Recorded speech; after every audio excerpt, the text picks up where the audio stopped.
नमस्कार स्टूडेंटों, देखो हम प्रश्नमाला 3.4 में चल रहे हैं, जिसमें हमने द्विघात समीकरण को हल किया था 3 विधियों से, गुणनखंड विधि, पूर्णवर्ग विधि और श्रीधराचार्य विधि से।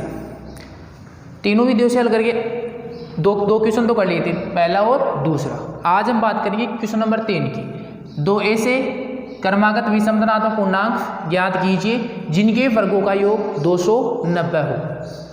2a से क्रमागत विषम धनात्मक पूर्णांक, क्रमागत का मतलब क्रम से, जैसे हमने ले लिया 2 तो अगला क्या आएगा 3 क्रम से, क्रमागत का मतलब क्रम से 2 तो अगला कौन सा आएगा 3, फिर अगला 4, फिर 5, फिर 6।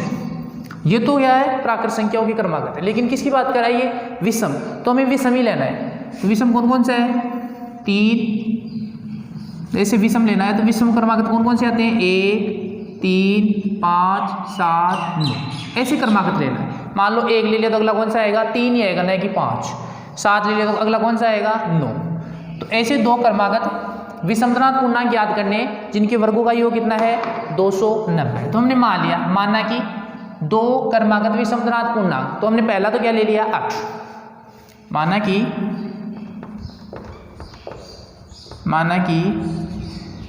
प्रथम क्रमागत, माना कि दो क्रमागत विषम धनात्मक पूर्णांक x व, देखो दो क्रमागत विषम, पहली बात तो विषम होना चाहिए, वो क्रमागत होना चाहिए, विषम होना चाहिए और धनात्मक होना चाहिए, ऋणात्मक नहीं धनात्मक होना चाहिए। तो पहला अक्ष ले लिया तो अगला कौन सा आएगा। अब देखो विषम संख्याओं के बीच में, क्रमागत दो विषम संख्याओं के बीच में कितने का अंतर होता है 2 का, कितने का होता है 2 का। तो पहला अक्ष ले तो अगला क्या आएगा x + 2, अक्ष में मैं 2 जोड़ूंगा तो यह आएगा, जैसे मान लो 3 है, इससे अगली क्या आएगी 5, तो कितना जोड़ा 2, समझ गए। तो दो क्रमागत विषम धनात्मक पूर्णांक x व x + 2 है, ये हमने मान लिया। अब देखो प्रश्नानुसार,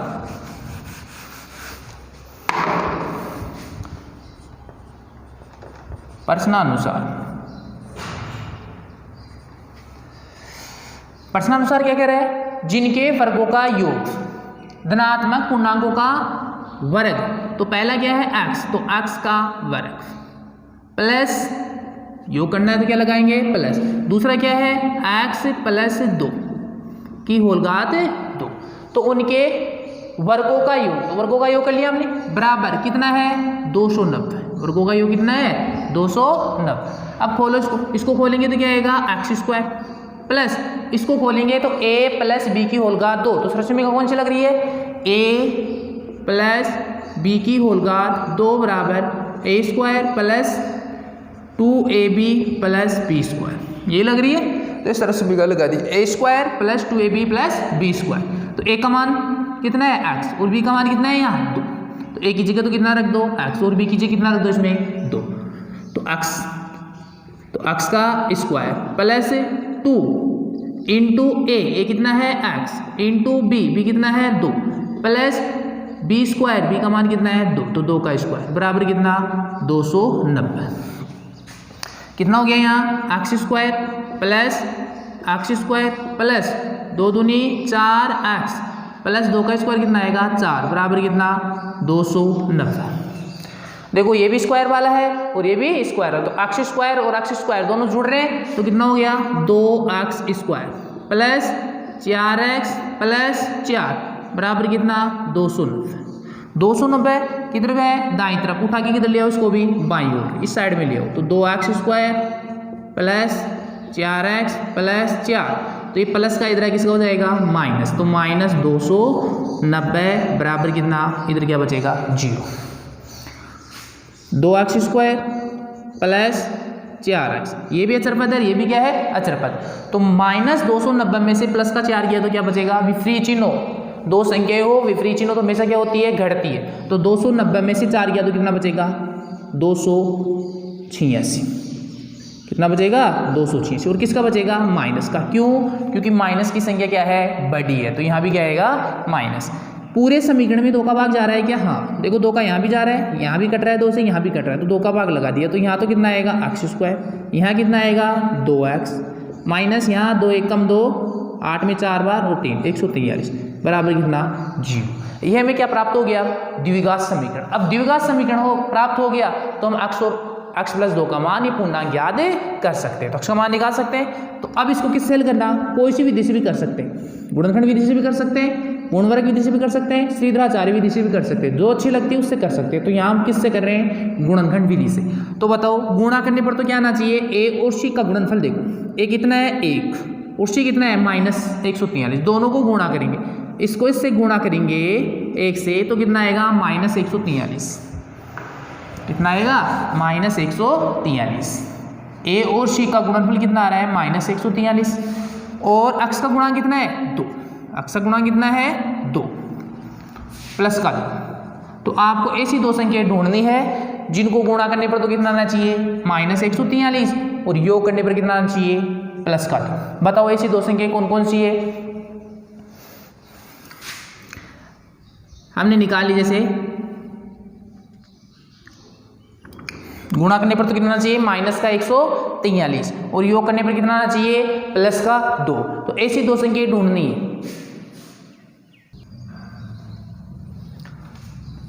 तो देखो ऐसी दो संख्या कौन कौन सी है, 13 × 11 और 143, लेकिन किसका आना चाहिए ये माइनस का। इसका मतलब एक संख्या माइनस में होगी, एक संख्या किसमें होगी प्लस में। तो ये किसका आ रहा है प्लस का आ रहा है, इसका मतलब बड़ी संख्या तो प्लस में होगी, छोटी संख्या माइनस की। तो 100 माइनस का 143 आ गया, दोनों गुणा करेंगे, प्लस के 13 में से माइनस के 11 गया तो क्या बचेगा प्लस का 2। मिल गई ऐसी दो संख्या, हाँ कौन कौन सी है, प्लस का 13 और माइनस का 11। कहाँ रखेंगे हम, इस 2x की जगह रखेंगे इसको। तो x² plus 13x minus 11x minus 143 बराबर कितना 0। इन दोनों में क्या कॉमन आ रहा है, x कॉमन आ रहा है। तो x कॉमन ले लिया, क्या बच गया यहाँ x बाहर आ गया, तो x का भाग x² में लगाएंगे तो क्या आएगा x, भाग में गाते घट जाती है, प्लस ये x बाहर आ गया, क्या बच गया 13। यहाँ देखो ये किसका है प्लस का और ये चिन्ह किसका है माइनस का। विपरीत चिन्ह तो मैंने क्या बताया था, क्या कॉमन लेते हैं विपरीत चिन्ह तो माइनस का, और समान चिन्ह तो क्या लेते हैं प्लस का। तो यहाँ विपरीत चिन्ह तो क्या कॉमन ले लिया माइनस, और कितना 11। x माइनस बाहर आ गया तो माइनस का है वो किसका हो जाएगा प्लस का, और 11 का भाग 143 में कितनी बार गया 13 बार, बराबर कितना 0।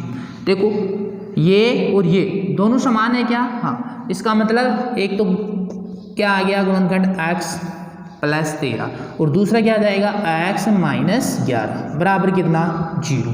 ये इसके क्या हो गए, इस द्विघात समीकरण के गुणनखंड हो गए। अर्थात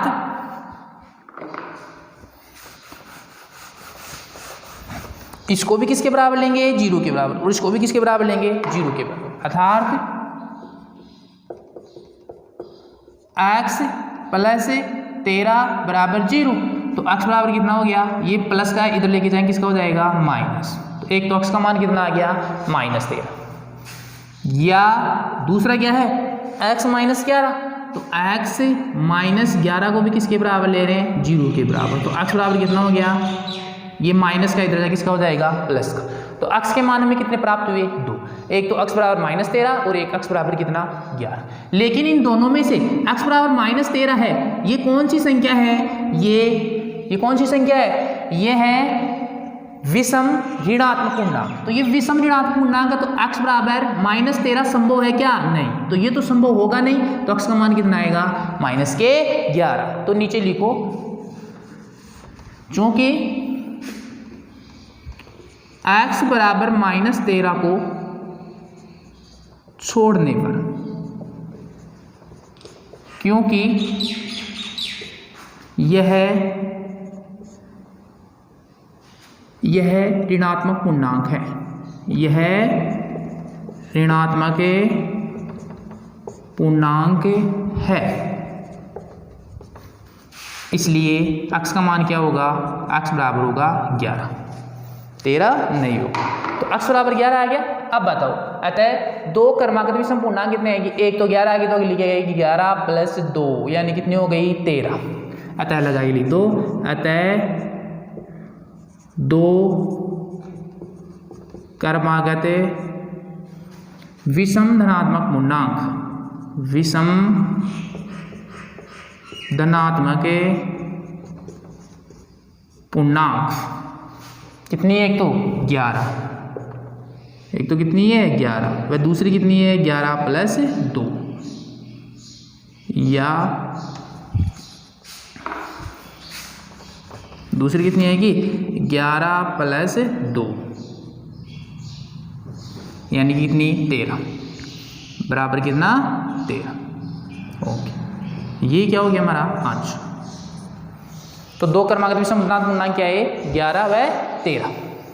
ठीक है, x बराबर -13 नहीं होगा, क्यों? क्योंकि ये कौन सी संख्या है? ये ऋणात्मक संख्या है, इसलिए हमें तो किसकी बात करा रहा है? धनात्मक संख्या पूछ रहा है, तो धनात्मक कौन सी? ओनली x बराबर 11, तो संभव कौन सा होगा यहाँ x बराबर 11।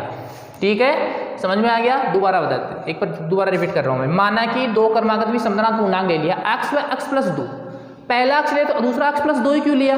क्योंकि दो क्रमागत विषम धनात्मक पूर्णांकों के संख्याओं के बीच में अंतर हमेशा कितने का रहता है? 2 का। तो अगली निकालेंगे तो 2 ऐड करते जाएंगे, 2 ऐड करते जाएंगे तो अगली आती जाएगी, तो अगली पहली अक्ष मानी तो दूसरी क्या आएगी? अक्ष प्लस 2।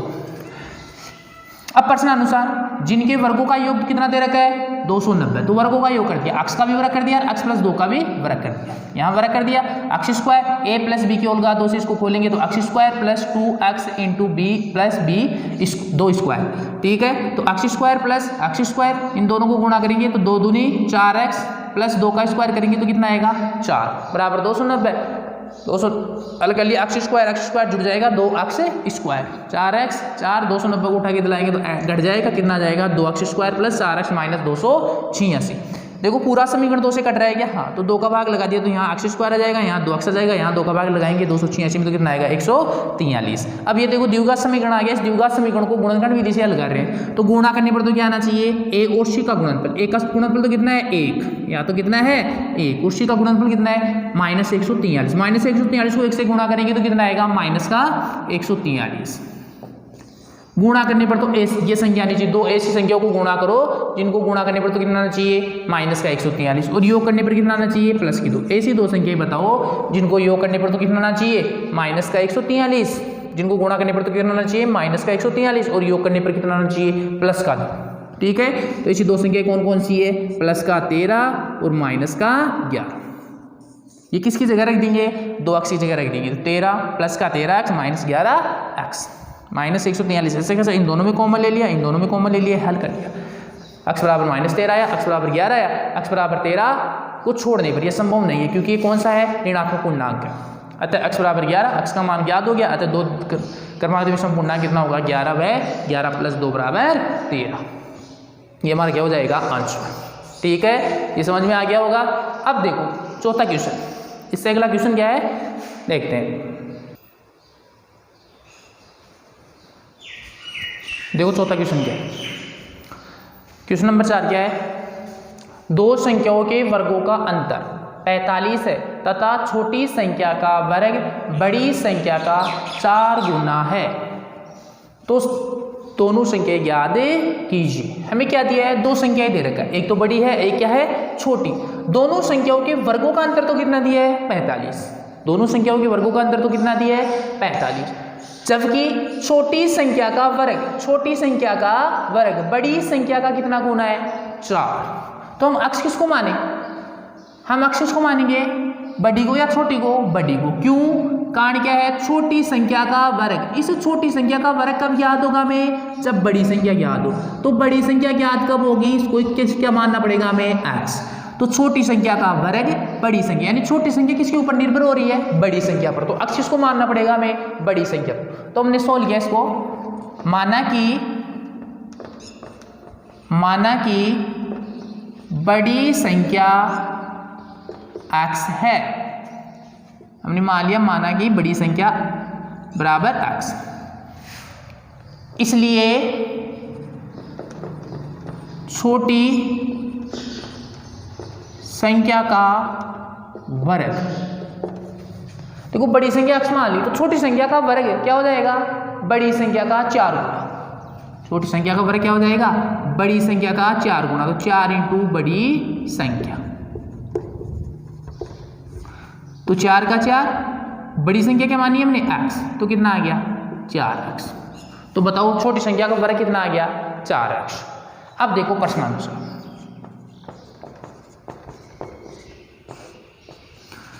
दो संख्याओं के वर्गों का अंतर, दोनों संख्याओं के वर्गों का अंतर कितना दे रखा है 45, दोनों संख्याओं का वर्ग करोगे, बड़ी संख्या क्या है x, तो x का वर्ग, तो x की होल घात 2, अंतर आ रहा है, अंतर के लिए क्या लगाएंगे माइनस, हमेशा बड़ी में छोटी घटाते हैं, तो बड़ी संख्या का वर्ग माइनस छोटी संख्या का वर्ग, वर्गों का अंतर आ रहा है तो बड़ी संख्या का वर्ग माइनस छोटी संख्या का वर्ग।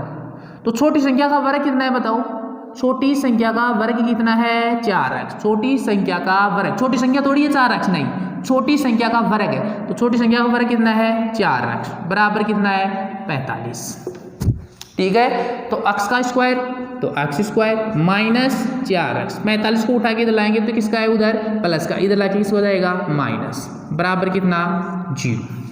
ये हमें प्राप्त क्या हो गया द्विघात समीकरण। अब इसको गुणनखंड विधि से हल करेंगे, तो बताओ गुणा करने पर तो क्या आना चाहिए a और c का गुणनफल, तो a और c का गुणनफल, a का गुणनफल देखो, a का मान तो कितना है यहाँ 1, a का मान तो कितना है 1 और c का मान कितना है -45, तो a को -45 से गुणा करेंगे, इस a को -45 से गुणा करेंगे तो क्या आएगा -45, तो गुणा करने पर तो क्या आना चाहिए -45, ऐसी दो संख्या जिनको गुणा करने पर तो क्या आना चाहिए -45, और योग करने पर यानी x का गुणांक, x का गुणा कितना है 4, किसका माइनस का, तो योग करने पर क्या आना चाहिए माइनस का।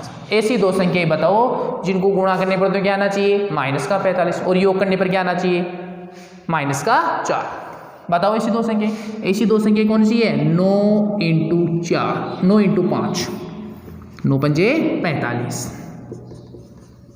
लेकिन किसका आ रहा है ये माइनस का, गुणा किसका आ रहा है माइनस का, लेकिन यहाँ किसका आ रहा है प्लस का, तो इसका मतलब एक संख्या प्लस की होगी एक संख्या माइनस की। अब बड़ी संख्या को इनमें से कौन सी प्लस की होगी और कौन सी माइनस की, इसके लिए यहाँ देखो कौन सा चिन्ह आ रहा है माइनस आ रहा है, यहाँ कौन सा आ रहा है माइनस, तो बड़ी संख्या माइनस की होगी छोटी संख्या प्लस की। माइनस के 9 को प्लस के 5 से गुणा करेंगे तो माइनस का 45 और माइनस के 9 में से प्लस का 5 किया तो क्या बचेगा माइनस का 4। तो ऐसी दो संख्या कौन कौन सी है -9 और प्लस का 5, रख दो यहाँ x स्क्वायर प्लस एक तो 5x है माइनस एक क्या है 9x -45 बराबर कितना 0। अब देखो यहाँ इन दोनों में कॉमन क्या आ रहा है x कॉमन ले, क्या बच गया x + 5, ठीक है। इन दोनों में देखो यहाँ भी माइनस है यहाँ भी माइनस, समान चिन्ह, ये भी माइनस, तो एक तो माइनस का चिन्ह कॉमन आ रहा है, ऐसे देख लो ये प्लस का, ये किसका है माइनस का, विपरीत चिन्ह तो कॉमन क्या लेते हैं हमेशा यहाँ माइनस, क्या आ रहा है और 9, तो माइनस का 9 कॉमन आ गया, तो यहाँ तो क्या बच गया ये माइनस बाहर आ गया तो किसका हो जाएगा प्लस का, 9 से 9 कट गया, क्या बच गया x, ये माइनस है ये बाहर कॉमन माइनस का ले लेते, माइनस का किसका हो जाएगा प्लस का, 9 का भाग 45 में 5 बार बराबर कितना 0। तो एक गुणनखंड तो क्या आ गया x + 5 और दूसरा क्या आ जाएगा x -9 बराबर कितना 0। अर्थात x + 5 बराबर 0, तो x बराबर तो कितना आ गया -5, ठीक है। या दूसरा क्या है x -9 बराबर 0, इसको भी 0 के बराबर रखेंगे तो x बराबर कितना आ गया प्लस का, ये माइनस का है, माइनस का 9 उठ के उधर जाएगा तो किसका हो जाएगा ये प्लस का। तो हमें x के मान कितने प्राप्त हो गए 2, क्योंकि द्विघात समीकरण तो 2 ही मान प्राप्त होते, तो x बराबर एक तो कितना आया -5 और एक x बराबर कितना आया 9। अब देखो यहाँ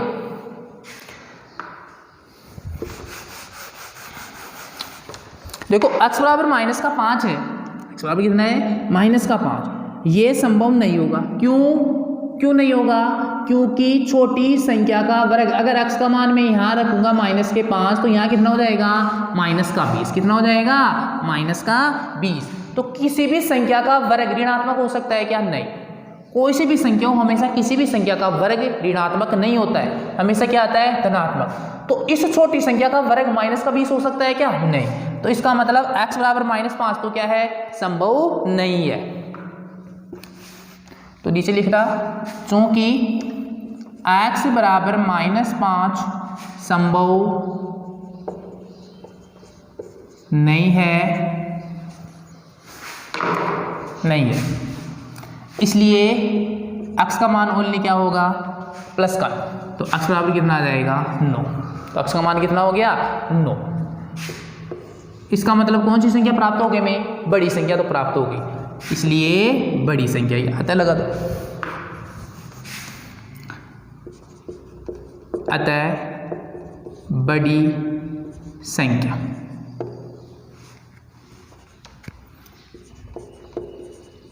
बड़ी संख्या तो कितनी आ गई 9। अब निकालो छोटी संख्या, छोटी संख्या का वर्ग। बताओ कितना हो जाएगा छोटी संख्या का वर्ग? 4 इंटू अक्स कितना रख दो 9, गुणा में तो है 4x, तो 4 इंटू 9, तो 9 चौक 36। तो छोटी संख्या का वर्ग कितना आया 36। अब निकालो छोटी संख्या, छोटी संख्या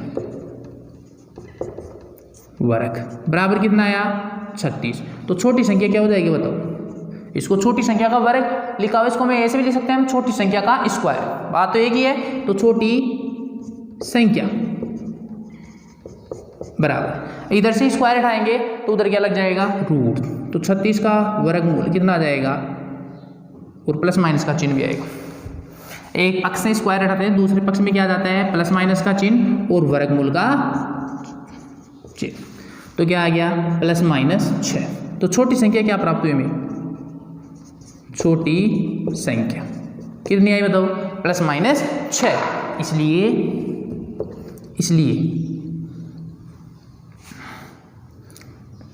इसलिए संख्या क्या होगी 9,6 या 9, ये क्या होगा आंसर। समझ गए? या तो होगा 9 बड़ी संख्या 9 तो छोटी संख्या प्लस का 6 होगी, या हो सकती है बड़ी संख्या 9 तो छोटी संख्या -6 भी हो सकती है। तो 9 6 या 9 -6 ये क्या हो जाएगा हमारा आंसर। सभी के समझ में आया होगा। देखो इसको दोबारा रिपीट कर रहा हूं मैं। दो संख्याओं के वर्गों का अंतर कितना है 45 तथा छोटी संख्या का वर्ग बड़ी संख्या का 4 गुना है। यानी छोटी संख्या किसके ऊपर निर्भर हो रही है? बड़ी संख्या पर। तो सबसे पहले मानना पड़ेगा, हमने मान लिया माना कि बड़ी संख्या x है, इसलिए छोटी संख्या का वर्ग क्या हो जाएगा? बड़ी संख्या का 4 गुना। तो 4 इंटू बड़ी संख्या तो 4x। आगे छोटी संख्या का वर्ग। अब प्रश्नानुसार देखो दोनों संख्याओं के वर्गों का अंतर। तो बड़ी संख्या का वर्ग करूंगा तो x स्क्वायर माइनस छोटी संख्या का वर्ग पहले से कितना है 4x, तो -4x। अंतर के लिए माइनस लगाते हैं, बराबर कितना 45 को इधर लाएंगे तो किसमें हो जाएगा माइनस में। तो हमें क्या प्राप्त हुआ समीकरण x स्क्वायर -4x -45 बराबर 0। अब देखो यहाँ टुकड़े करेंगे तो गुणा करने पर तो क्या आना चाहिए AC का गुणनफल कितना है -45 को 1 से गुणा करेंगे तो -45। ऐसी दो संख्या जिनको गुणा करने पर तो क्या आना चाहिए -45 और योग करने पर क्या आना चाहिए -4। तो ऐसी दो संख्या कौन कौन सी है? +5 और -9। ये दो संख्या मिल गई। इनको किसकी जगह रखेंगे? -4x की जगह रखेंगे। तो +5x -9x। इन दोनों में कॉमन ले लिया x आ गया, x +5 बच गया। इन दोनों में कॉमन क्या आ रहा है -9, तो x +5 बच गया। तो एक तो क्या हो जाएगा x +5 गुणनखंड, एक क्या हो जाएगा x -9। तो x +5 को 0 के बराबर रखेंगे तो x बराबर -5 आएगा। x -9 को 0 के बराबर रखेंगे तो x बराबर क्या आएगा 9। अतः यहाँ देखो x बराबर -5 को मैं छोटी संख्या का वर्ग में रखूंगा यहाँ तो -20, तो किसी भी संख्या का वर्ग ऋणात्मक हो सकता है क्या? नहीं। तो x बराबर -5 तो संभव नहीं है, तो इसको तो छोड़ देंगे। इसलिए x बराबर क्या बचेगा 9। तो बड़ी संख्या तो क्या हो जाएगी 9। अब छोटी संख्या का वर्ग बराबर क्या है 4x, तो 4 इंटू 9 9 चौक 36। तो छोटी संख्या का स्क्वायर बराबर 36। तो छोटी संख्या बराबर क्या हो जाएगा? एक पक्ष से स्क्वायर हटा दूसरे पक्ष में क्या आ जाता है प्लस माइनस का चिन्ह और रूट, तो +6। तो संख्या क्या हो जाएगी 9 6 या 9 -6। ये क्या हो जाएगा हमारा आंसर। ठीक है। अब क्वेश्चन नंबर 5 है, वो आप खुद कर लेना। क्वेश्चन नंबर 5 है वो आपको खुद को करना है। देखो एक बार मैं 5 क्वेश्चन को समीकरण बना के बता देता हूँ आपको। 5वां क्वेश्चन क्या है? 16 को 2 भागों में इस प्रकार विभाजित कीजिए कि बड़े भाग के वर्ग का 2 गुना छोटे भाग के वर्ग से 164 अधिक है। 2 भाग है जिनका योग कितना है 16, जिनका योग कितना है 16, यानी कि 16 को 2 भागों में बांटना है। अगर मान लो एक x है तो दूसरा क्या आएगा 16 -x। समझ गए? इस प्रकार विभाजित करें कि बड़े भाग के वर्ग का 2 गुना छोटे भाग के वर्ग से 164 अधिक है। तो देखो हमने मान लिया, माना कि बड़ा भाग कितना ले लिया x, बड़ा भाग कितना ले लिया x। तो बताओ छोटा भाग क्या होगा, छोटा भाग क्या आएगा, दोनों भागों का मान कितना है टोटल 16। तो छोटा भाग निकालने के लिए 16 में से बड़ा भाग घटा दो। जैसे एग्जांपल दो संख्याओं का योग कितना है, मान लो 16 है, कितना है 16। एक संख्या 5 है, एक संख्या कितनी है 5, तो दूसरी संख्या क्या आएगी, दूसरी संख्या निकालने के लिए हम क्या करेंगे 16 में से क्या घटाएंगे, ये 5 घटा देंगे तो कितनी आ जाएगी 11। वैसे ये है, तो एक बड़ा भाग क्या मान लिया x, तो छोटा भाग क्या आएगा 16 माइनस x। अब देखो प्रश्नानुसार, प्रश्नानुसार क्या कह रहा है, प्रश्नानुसार में कह रहा है बड़े भाग के वर्ग का 2 गुना, बड़ा भाग क्या है x, तो x का वर्ग कर दिया, बड़ा भाग का वर्ग तो x का वर्ग करेंगे तो x स्क्वायर, फिर क्या करें बड़े भाग के वर्ग का 2 गुना, तो इसको किससे गुणा करो 2 से, तो 2 रख दिया, 2 गुना छोटे भाग के वर्ग से 164 अधिक है, यानी कि बराबर छोटे भाग से, छोटा भाग कितना है 16 माइनस x, छोटे भाग के वर्ग तो इसका भी क्या करो वर्ग से कितना दिया है 164, तो प्लस अधिक के लिए क्या लगाते हैं प्लस और कम के लिए माइनस, तो प्लस 164, तो 2x स्क्वायर बराबर, इसको खोलूंगा तो कितना आएगा 16 का स्क्वायर,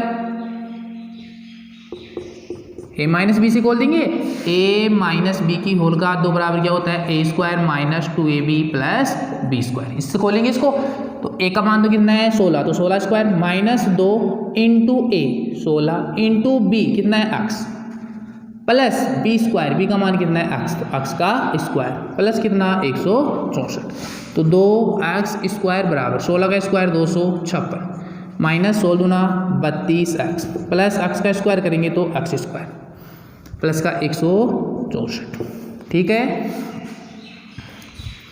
2x स्क्वायर, देखो ये भी अचर है, पहले सबसे पहले x स्क्वायर को लिख लो माइनस 32x, ये भी अचर है, ये भी क्या है अचर, ये दोनों क्या है अचर, ये भी अचर है ये भी अचर, तो दोनों हल हो जाएंगे, ये भी प्लस का ये भी प्लस का, तो दोनों जुड़ जाएंगे, तो 256 में 164 है जोड़ेंगे तो कितना हो जाएगा प्लस प्लस तो प्लस क्या आएगा 0 6 5 11 1 12 और 4 420। अब क्या करो इस पूरे पर सभी पदों को उठा के किधर लाओ इस साइड में लाओ, तो 2x स्क्वायर, ये तो ऐसा कैसा x स्क्वायर को इधर लाएंगे तो किसका हो जाएगा प्लस है तो माइनस का, तो x स्क्वायर, ये माइनस 32x इधर लाएंगे तो माइनस का इधर किसका हो जाएगा प्लस, तो प्लस का 32x, 420 किसका इधर प्लस का इधर लाएंगे तो किसका हो जाएगा माइनस, तो माइनस 420 बराबर क्या बचेगा 0, तो 2x स्क्वायर में से माइनस 1x कर गया तो क्या बचेगा x square plus 32x minus 420, ये क्या प्राप्त हो गया हमें द्विघात समीकरण निकाल लिया। अब इस द्विघात समीकरण को किससे हल कर लेना गुणनखंड विधि से, यानी गुणा करने पर तो क्या आना चाहिए माइनस के 420 को किससे गुणा करो x स्क्वायर का गुणा यानी a से, तो a और c का गुणनफल कितना आ रहा है माइनस के 420 को प्लस को 1 से गुणा करेंगे तो क्या आएगा माइनस का 420, माइनस के 420 तो ऐसी दो संख्याओं को गुणा करने पर लाना है, ठीक है, और x का गुणा कितना है प्लस का 32, यो कितना लाना है प्लस का 32, ऐसी दो संख्याएं जिनको गुणा करने पर तो क्या लाना है माइनस के 420 और योग करने पर कितना लाना है प्लस का 32, तो ऐसी दो संख्याएं कौन कौन सी है 42 इंटू 10 आ रहा है 420 और 42 में से 10 किया तो 32, लेकिन ये किसका आ रहा है माइनस का, इसका मतलब एक संख्या माइनस में होगी एक संख्या प्लस में, गुणा वाला माइनस में आए तो बेशक एक संख्या प्लस में होगी एक संख्या माइनस में, तो ये किसका आ रहा है देखो योग प्लस का आ रहा है, इसका मतलब बड़ी वाली प्लस की छोटी वाली माइनस की, तो माइनस का 420 और प्लस के 42 में से माइनस के 10 किया तो प्लस का 32, तो ऐसी दो संख्या कौन कौन सी है प्लस का 42 और माइनस का 10, ये रख देना कहाँ 32 x की जगह रख देना, तो क्या आ जाएगा x square plus 42x minus 10x minus 420 plus 0। अब कॉमन लेके हल कर लेना, कर लोगे, यह आपकी प्रश्नमाला 3.4 कंप्लीट हो गई। अब देखो हम 3.5 की बात करेंगे आगे वाली क्लास में, यहाँ तक कोई आपको दिक्कत हो तो कमेंट करके बता देना, ठीक है।